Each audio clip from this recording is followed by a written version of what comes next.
Hola, bienvenidos de nuevo al canal de la Iglesia Adventista en Santander. Bien, estamos trabajando, preparando una serie sobre la deidad en la Biblia y ahora estamos en este cuarto vídeo. Estamos avanzando con el tema construyendo, ¿no?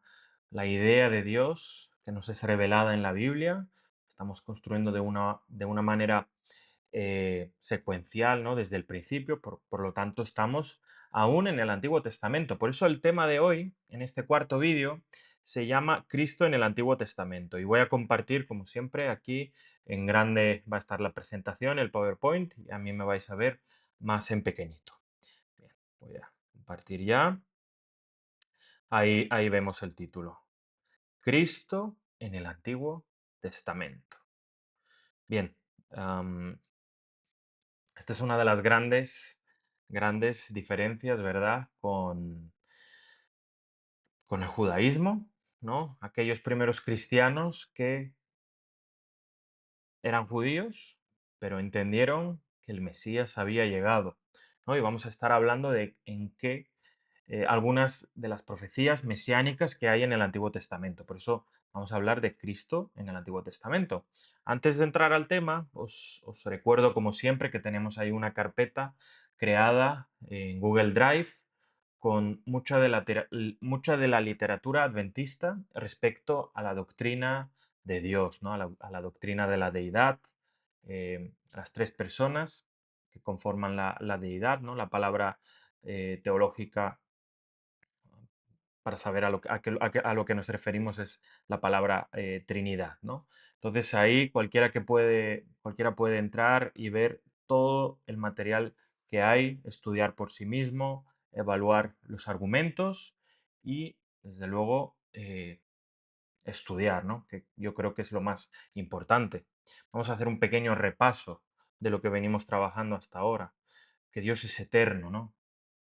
Esta es una de las grandes verdades sobre Dios, su eternidad.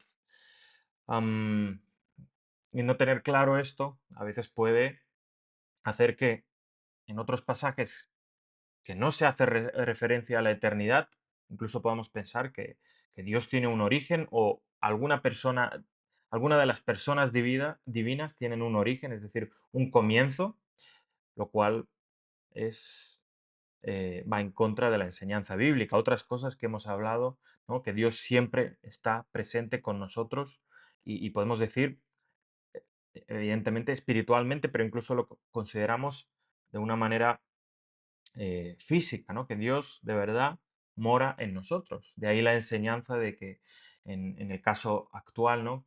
Que somos templos del Espíritu Santo, ya que el Espíritu Santo, la persona del Espíritu Santo vive dentro de nosotros. Bien, también hemos hablado, ¿no? Que Dios es un misterio, no es algo que la razón humana pueda identificar. Es más, cuando la filosofía, ¿no? La razón humana trata de encontrar a Dios por medio de, pues se inventa multitud de deidades, ¿no? Toda la historia de la raza humana, si se estudia desde el punto de vista de la historia, pues ahí tenemos todo tipo de dioses, de maneras de ver a Dios, personal, no personal, eterno, no eterno, dioses que tenían hijos y estos hijos venían aquí, y bueno, ¿no? Son las religiones paganas. Pero nosotros, ¿no? La Biblia habla de que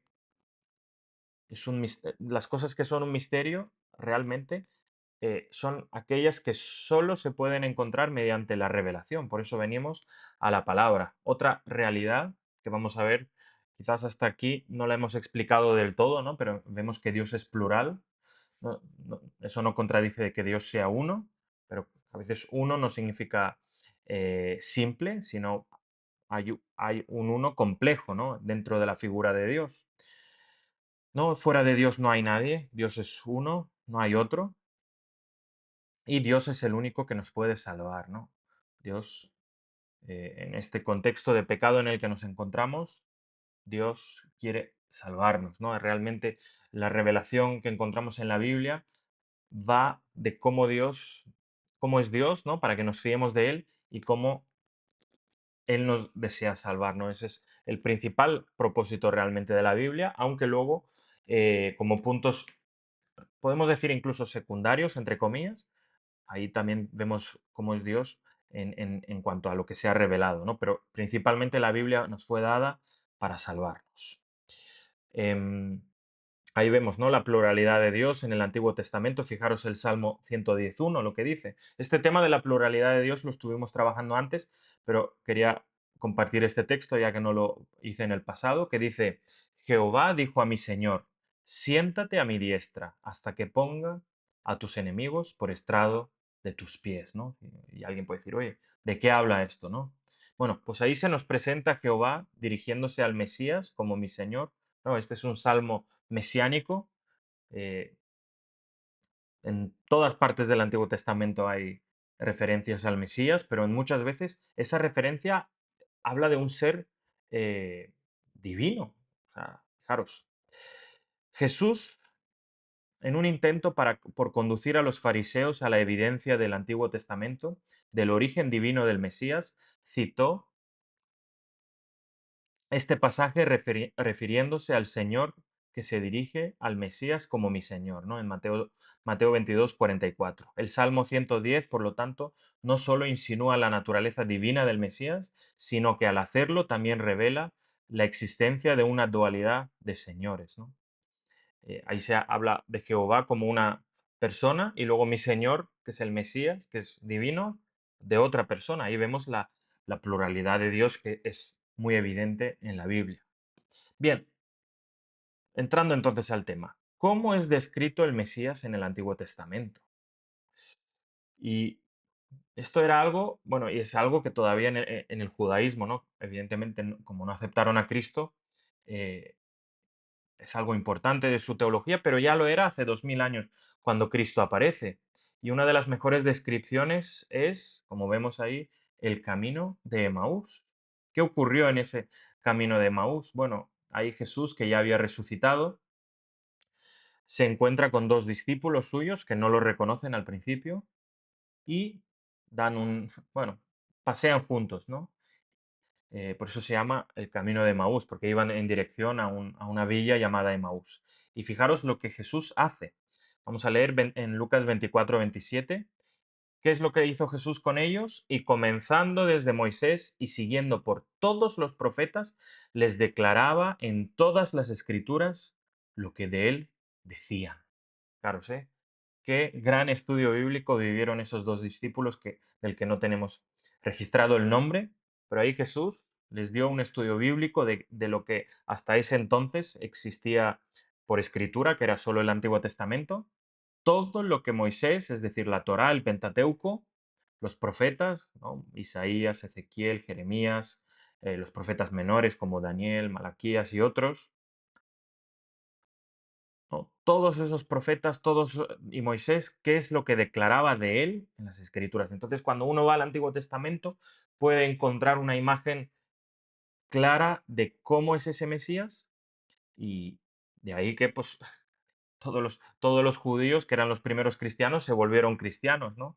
No dejaron de ser judíos como nacionalidad, pero como nación, como pueblo, pero aceptaron, ¿no? Muchos, otros no, a ese Mesías que ya había llegado y pasaron a ser cristianos, ¿no? Seguidores de Cristo. Fijaros en Juan 1:45. Felipe encontró a Natanael y le dijo, hemos encontrado a aquel de quien Moisés escribió en la ley y también en los profetas, a Jesús de Nazaret, el hijo de José. Entonces, desde el principio, la impresión que les daba a las personas que se encontraban con Cristo cuando comenzó su ministerio es que ese era del que hablaban las escrituras, es decir, el Antiguo Testamento. Por eso vamos a hablar de las diferentes profecías mesiánicas que hay en el Antiguo Testamento. Fijaros aquí, profecía del nacimiento de Jesús. Isaías 7:14. Por tanto, el Señor mismo os dará señal. ¿Cuál es esa señal? He aquí que la Virgen concebirá y dará a luz un hijo y llamará su nombre Emanuel, ¿no? Que Emanuel significa Dios con nosotros, es decir, Dios en persona, hecho humano, viene a visitarnos. Fijaros qué bella profecía, ¿no? Y además ahí adelanta de su nacimiento virginal, ya que no tuvo un padre humano, sino el Espíritu Santo eh, lo engendró en María, como, como vamos a ver.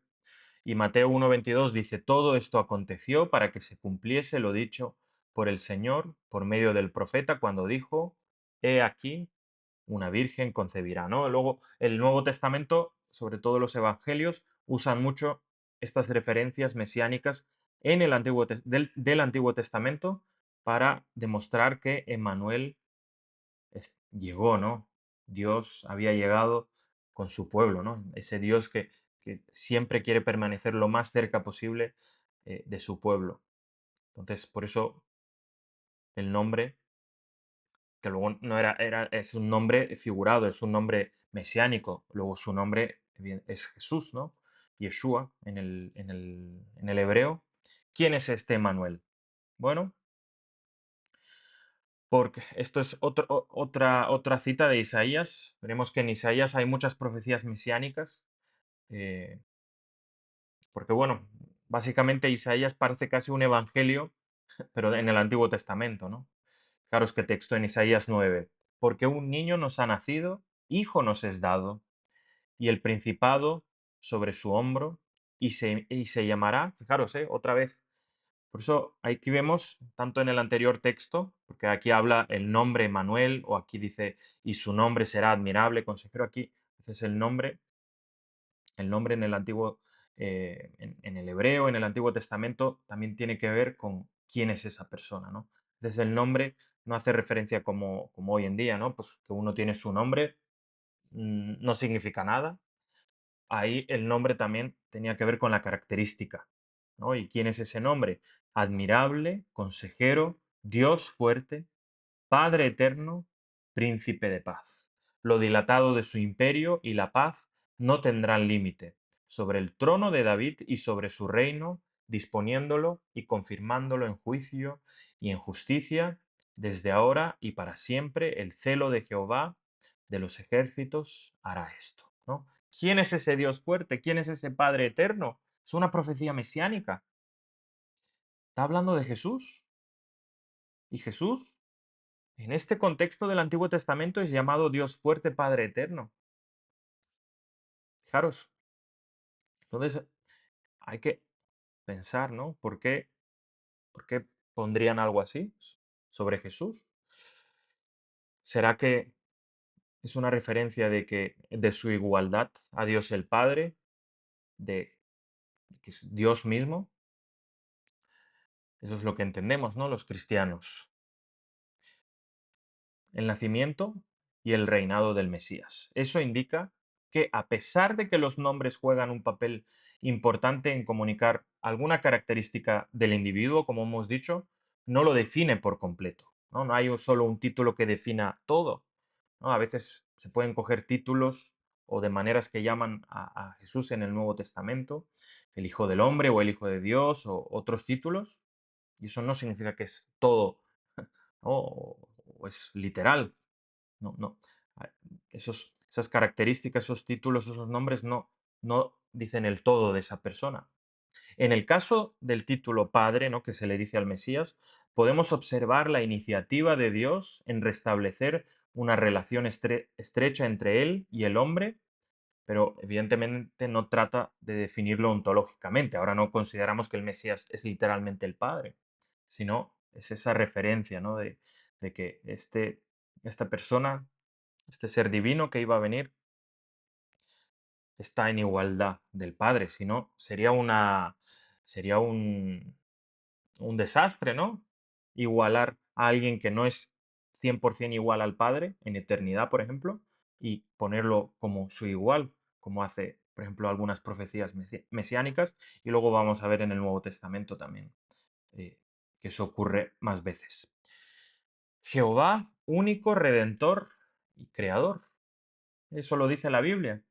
Jehová es el único que redime.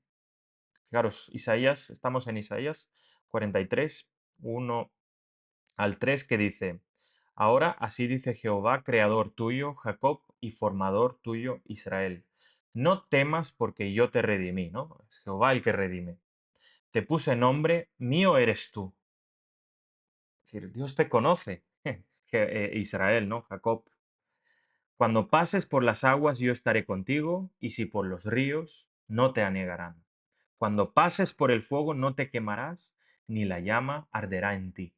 Porque yo, Jehová, Dios tuyo, el Santo de Israel, soy tu Salvador, a Egipto he dado por tu rescate. Es decir, este texto es muy interesante, porque Jehová, el Santo de Israel, es el Salvador y Creador de Israel, ¿no?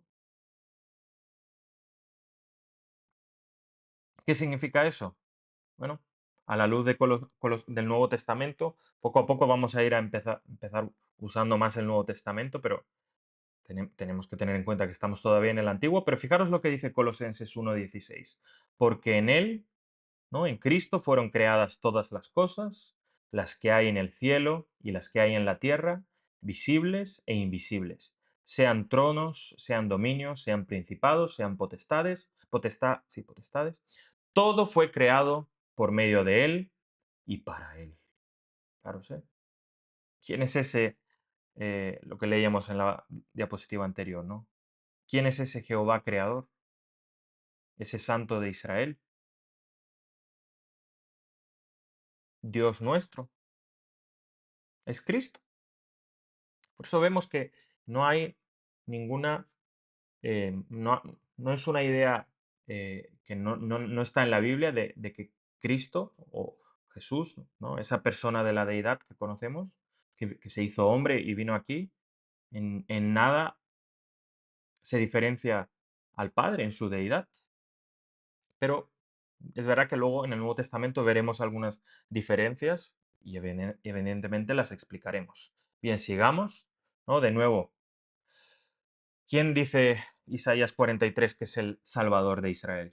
Jehová. Y fijaros aquí en Isaías 53, uno de los mejores textos mesiánicos y más bonitos del Antiguo Testamento. Fijaros lo que dice Isaías 53.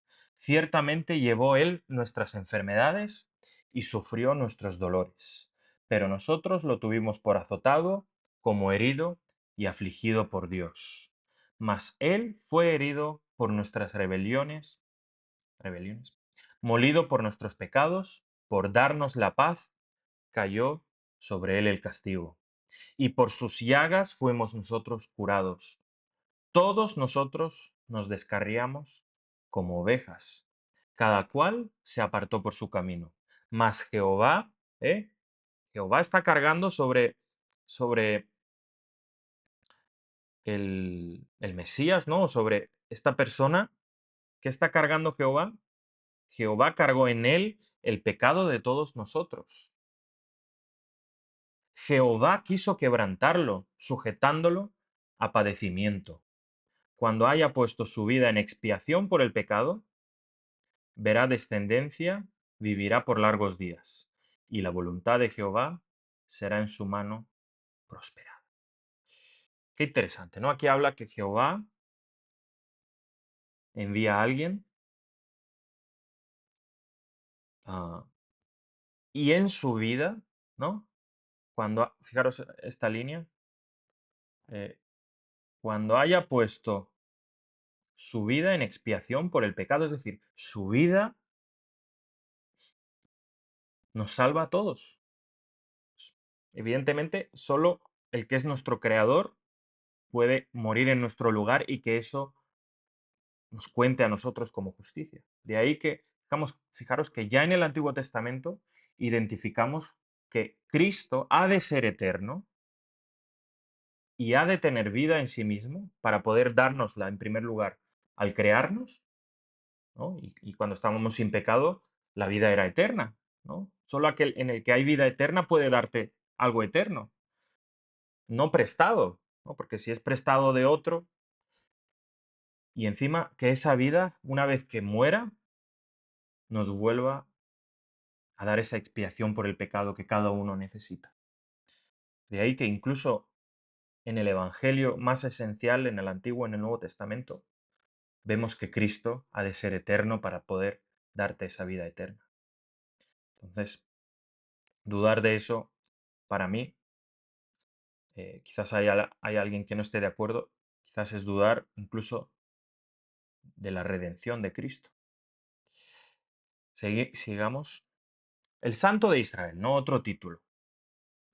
El Santo de Israel, que en muchos casos es aplicado a Jehová, ¿no? A Dios, ¿no? Porque a veces en el Antiguo Testamento se usa Jehová, o bueno, realmente se usa el famoso tetragrama, que no tenía vocales, es decir, no se pronunciaba, entonces Jehová es un nombre eh, artificial para referirse a Dios, pero bueno, eh, no significa que eso va en contra en algo de la Biblia, simplemente hay que ser conscientes de que el nombre de Jehová, pero bueno, este es otro tema, ¿no? Pero bueno, fijaros el Santo de Israel, ¿no? Volviendo al tema, disculpad ahí.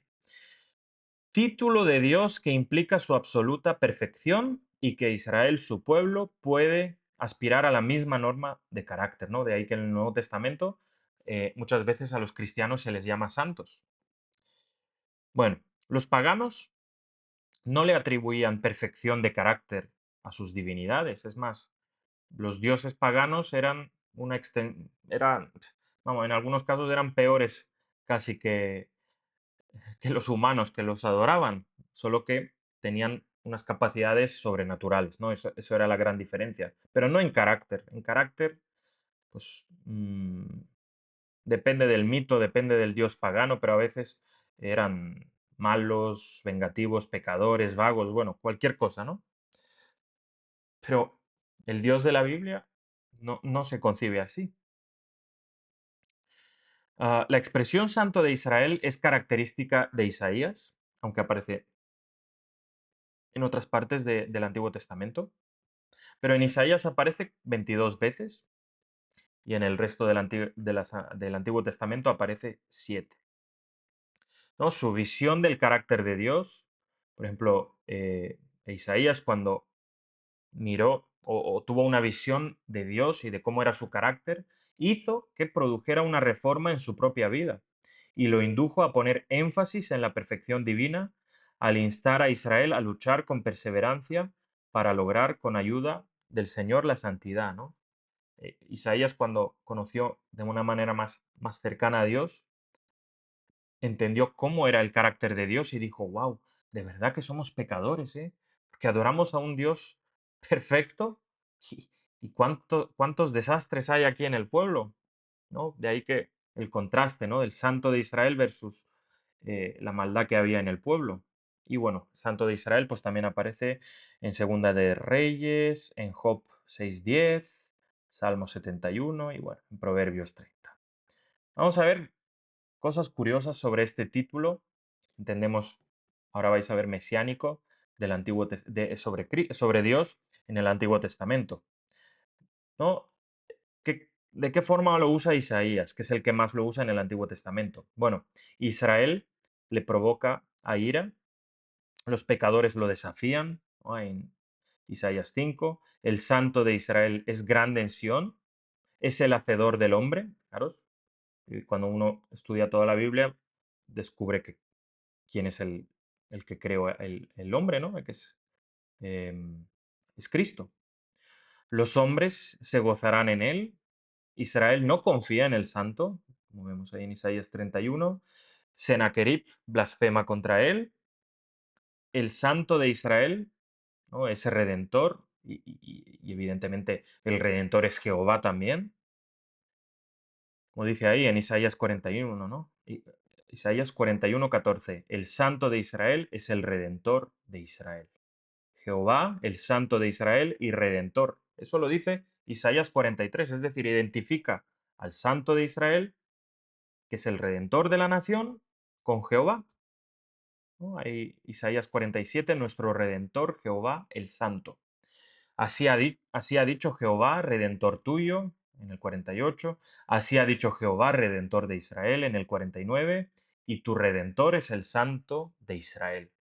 Claro, por eso hay algunos que dicen que Isaías es literalmente un evangelio que podría perfectamente estar con los evangelios del Nuevo Testamento, de cuántas cosas habla de aquel que es nuestro redentor. Y bueno, también se cita en Ezequiel, yo soy Jehová, el Santo de Israel. Y luego en Marcos 1:24 se dice de Jesús, sé quién eres, el Santo de Dios, ¿no? El Santo de Israel. Yo, yo Jehová, y fuera de mí no hay quien salve, dice Isaías 43. Y luego, en Hechos, este Jesús es la piedra reprobada por vosotros los edificadores. Y luego dice, cosas que se dice de Jehová y del Santo de Israel, y en ningún otro hay salvación, porque no hay otro nombre bajo el cielo dado a los hombres en que podamos ser salvos. ¿En el nombre de quién somos salvos? ¿No? Jesús. Pero ese Jesús en el Antiguo Testamento era el Santo de Israel, que también se le llama Jehová. Fijaros que la idea de que Cristo es igual al Padre es totalmente bíblica y está tanto en el Antiguo Testamento como cuando pasemos al Nuevo también lo veremos ahí. Cristo es eterno, mis hermanos, ¿no? Lo dice Miqueas 5:2. Fijaros lo que dice. Belén, Éfrata, bueno, disculpad, pero tú, Belén Éfrata, tan pequeña entre las familias de Judá, de ti ha de salir el que será Señor en Israel. Sus orígenes se remontan al inicio de los tiempos. ¿Cuándo? A los días de la eternidad. Esta gloriosa promesa fue cumplida en Cristo Jesús, ¿no? Conocemos, nació en Belén que pues, estaba relativamente cerca de Jerusalén, y la voz profética de Miqueas declara que aunque Jesús vino de Belén, él no comenzó ahí, ¿no? Él evidentemente es anterior a la humanidad. Él existe desde el principio. Ahora bien, ¿no? Uno puede decir, sus orígenes se remontan al inicio de los tiempos. ¿Será que quiere decirnos que el inicio de los tiempos fue creado? Aunque luego la siguiente frase dice lo opuesto casi, a los días de la eternidad. Bueno, aquí evidentemente hace énfasis de que el que va a salir de Belén es anterior a todo y en la última frase usa la palabra eternidad, ¿no? ¿Cuál es el origen de aquel que va a nacer en Belén? Los días de la eternidad. En esta profecía básicamente nos quiere decir que Cristo siempre ha existido y esto solo se puede decir de Dios, recordemos. Solo Dios es eterno. La palabra eterno en hebreo es muy interesante además. Hay dos palabras en hebreo que se pueden traducir en nuestro lenguaje de eternidad y aquí se usa olam. Eh, que significa literalmente el punto de fuga. Claro, sé qué interesante esta palabra, el punto de fuga, porque, bueno, la mentalidad hebreo o los hebreos pues, no entendían el mundo, calculaban el mundo como la mentalidad griega, ¿no? Que pues uno es uno, cero es cero, mil es mil, y los hebreos no tenían quizás esa precisión, aunque eso no significa que sus conceptos sean errados. Básicamente la palabra eterno es aquello que tú no puedes ni siquiera concebir. Y eso es eterno para el hebreo, ¿no? Quiere decir que si dejas que tu mente retroceda a lo más antiguo que, que puedes concebir, nuestras mentes, al ser finitas, pueden retroceder, ¿no? Cierta cantidad de años o no, es una idea abstracta, evidentemente, pero cuanto más intentas pensar en la eternidad, ya sea para adelante o para atrás, las líneas se van estrechando hasta que llegas al punto de fuga, ¿no? Que esto se usa pues, en la arquitectura, en el arte, punto de fuga, ¿no? Esas líneas que van hasta el infinito, por así decirlo, y en un momento se unen, pero pues, bueno, podía haber traído una imagen para entender, pero yo creo que se entiende, ¿verdad? Bueno, el punto de fuga es una de esas palabras en hebreo que significa eternidad, ¿no? Es hasta el punto de fuga donde simplemente no puedes concebir nada más allá. Esta palabra hebrea en particular, olam, significa eso. En otras palabras, tu mente regresa a ese punto de fuga y luego más allá. ¿Quién sale o ha sido desde esa eternidad, no?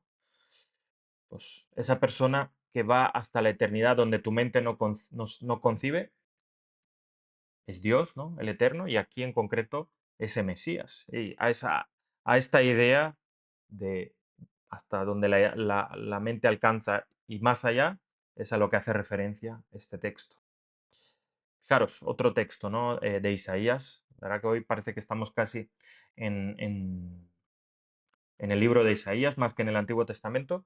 Pero el tema es que sobre todo en el libro de Isaías se hacen referencias a que el Mesías también es un ser divino, ¿no? Porque hay eh, muchas profecías mesiánicas que no hacen referencia a nada de esto.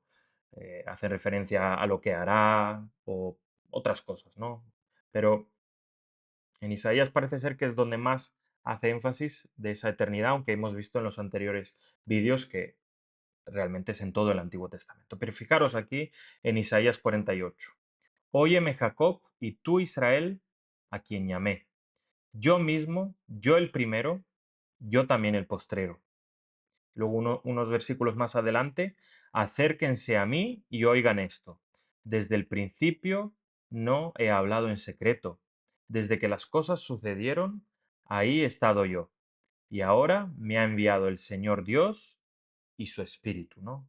Aquí se está presentando, eh, el que está hablando se está presentando como el Dios eterno y absoluto, ¿no? El primero y el último, el creador y el sustentador, el Dios de la profecía, ¿no? Él anuncia en este contexto que levantará a uno al cual ama, que en este contexto era Ciro, para derrotar a los babilonios, ¿no? Además, esto es una cita, digamos, es un texto que habla de la derrota de los babilonios, que eran los que estaban atacando al pueblo de Dios en los tiempos de Isaías, ¿no? Y él habla ahí eh, que iba a levantar a alguien que iba a derrotar a los babilonios y para librar al pueblo de Israel.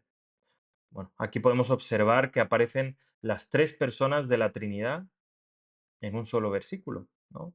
Jehová el Señor, su Espíritu y el que habla, ¿no? Aquel que va a liberar al pueblo, que es el Mesías. Ahora, vemos en el Nuevo Testamento que hace muchas veces referencia a Dios, el Padre, ¿no? El Padre, nuestro Padre Dios. Y esta idea también realmente tenemos que entender que es una idea que comienza en el Antiguo Testamento, ¿no? La idea de Dios como Padre no es ajena en la primera parte de la Biblia. Cuando Dios es llamado Padre en el Antiguo Testamento, se enfatiza su tierno cuidado hacia su pueblo escogido, ¿no? Es casi una figura para que todo el mundo se pueda identificar como aquel que te va a proteger y te va a amar sobre todas las cosas, que es, ¿no? El Padre, ¿no? En el contexto humano. Luego dice ahí, en el desierto Dios llevó a Israel como trae el hombre a su hijo, ¿no? Ahí, en más de una ocasión hace referencia a esta idea, ¿no? de Israel como un hijo y el Padre, Dios, que lo libera. Moisés llamó la atención de Israel al tierno cuidado providencial de Dios cuando preguntó, ¿no es Él tu Padre que te creó? Él te hizo y te estableció, ¿no? En Deuteronomio 32. Como Padre, Dios se compadece de sus hijos y los disciplina, ¿no? Muchas veces, no solo hay muchas referencias o maneras de hablar de Dios, pero vemos que ya en el Antiguo Testamento se refieren a Dios como un Padre. Dios mismo manifestó su profundo compromiso personal al dirigirse a Israel como un hijo, ¿no? Oseas 11. El pueblo, a su vez, reconoció a Jehová como su padre. Se subraya que Jehová es el padre del rey, ¿no? Ahí están las citas, y se recalca la estrecha relación entre Dios, la fuente de fuerza, sabiduría y autoridad, y el rey, su representante, ¿no? Ahí, pues, cuando está estableciendo el reinado en Israel. Aun cuando en el Antiguo Testamento están presentes las vislumbres, ¿no?, de la naturaleza plural de Dios único, la presencia de personas específicas a veces no es tan obvia, ¿no? A veces no cada vez que habla de Dios, del Mesías o de lo que sea, eh, está tratando de definir las personas que, que forman parte de esa deidad. Pero vemos que cosas que se atribuyen a Dios el Padre, luego se pueden atribuir al Mesías o a esa persona que es Dios el Hijo, Cristo. Bueno, esta idea, ¿no?, del Padre también pues, nos amplía nuestra mente en el tema de la pluralidad. Por tanto, en el Antiguo Testamento, la apelación del Padre no se usa para designar a una persona de la Trinidad Divina. Su uso distintivo es propio de la revelación del Nuevo Testamento en Cristo. Y ahí dice Colosenses 2.9, toda la plenitud de la deidad habitaba corporalmente en Jesucristo. Fijaros qué curioso, ¿no? En el Antiguo Testamento tienes a Dios el Padre y luego toda la plenitud, según Colosenses 2.9, todo lo que es Dios habitaba corporalmente en Jesucristo. Algo que, por cierto, es un misterio, ¿no? Es algo que hablaremos más adelante cuando entremos en el tema de la cristología, ¿no? Como Dios se hace hombre y este texto lo vamos a volver a estudiar, pero fijaros aquí, desde este punto de vista, ¿no?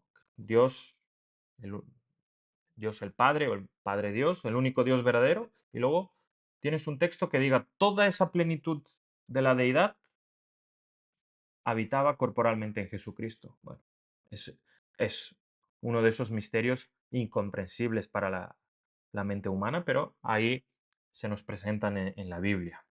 Bueno, como conclusión, según algunos cálculos, hay más de 300 profecías mesiánicas en el Antiguo Testamento. Hoy no estamos hablando de todas en su extensión. A veces son profecías muy literales, otras son menciones. Por eso en el Nuevo Testamento a veces encontramos declaraciones como esta, ¿no?, la de Juan 19:36. Estas cosas sucedieron para que se cumpliera la Escritura, ¿no? Todo aquello que se tenía que de lo que se hablaba en el Antiguo Testamento sobre el Mesías se cumplió en Cristo. Algunas profecías mesiánicas en el Antiguo Testamento son bastante directas, otras no tanto. Pero, por ejemplo, fijaros, la primera profecía que entendemos mesiánica, que es Génesis 3:15, predice un Salvador que aplastará a la serpiente y que será la simiente de la mujer, ¿no?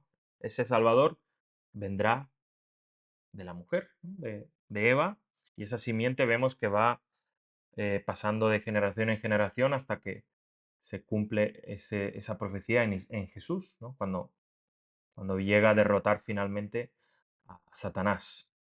Y ya en ese momento, esa profecía sugiere el nacimiento virginal y sobre todo la victoria de Cristo sobre Satanás. Por eso en este vídeo no estamos hablando de todas las profecías mesiánicas, sino aquellas a las que en concreto vemos que hacen referencia a que ese mismo Dios eterno se hace hombre. Y eso es uno de los grandes misterios que no sé si en algún momento se pueden llegar a entender. Por lo tanto, con esto concluimos este cuarto vídeo y vamos a seguir estudiando, ¿eh? Vamos a ahora ya empezar a viajar y a entrar en el Nuevo Testamento, ¿no? Cómo se presenta a Dios en el Nuevo Testamento. Luego vamos a analizar algunos casos muy concretos, como por qué a Jesús se le llama el Hijo de Dios, unigénito, primogénito, pero bueno, también porque se le llama el Hijo del Hombre y otros títulos, el Santo de Israel, bueno, hoy lo hemos visto, que era Dios mismo hecho hombre. Y como en vídeos anteriores os he comentado, pues seguiremos estudiando luego más temas doctrinales de por qué los adventistas hoy en día, una de nuestras creencias fundamentales, ¿no?, que cada uno acepta libremente cuando se hace adventista, porque creemos en la Trinidad, porque creemos que el Espíritu Santo es una persona, Analizaremos nuestra historia doctrinal, ¿no? Por qué ocurrió ese cambio y, desde luego, siempre con la Biblia por delante, ¿no es cierto? Así que bueno, muchas gracias por estar ahí conmigo. Si habéis llegado hasta el final del vídeo, os lo agradezco y en muy breve seguiremos subiendo vídeos. Disculpad que he hecho una pequeña pausa entre el primero al tercero y este cuarto, pero a partir de ahora vamos a tratar de subirlos 2, 3 vídeos por semana y más de seguido, aunque evidentemente esto toma bastante trabajo preparar y saber lo que uno tiene que decir, porque bueno, se queda ahí en internet y evidentemente queremos que todo el mundo se pueda formar, aprender. Yo mismo es una bendición para mí este tema, todo lo que estoy pudiendo leer y aprender de estas doctrinas, ¿no? Estas enseñanzas sobre Dios y la verdad que es una bendición porque uno conoce mejor la revelación de Dios en su Biblia y por medio de muchos autores pues, que tratan estos temas con la mayor seriedad, ¿no? Así que bueno, gracias por haber estado ahí. Sigamos viendo los vídeos, sigamos apoyando, comentando con respeto en los comentarios de YouTube, con amor cristiano, ¿no? Con el carácter cristiano, con el carácter de Cristo. Aquí no estamos para atacar a nadie, sino simplemente para compartir entre todos qué es lo que como adventistas entendemos que la Biblia enseña sobre Dios, sobre la deidad. Así que bueno, gracias por estar ahí y nos vemos en el siguiente vídeo.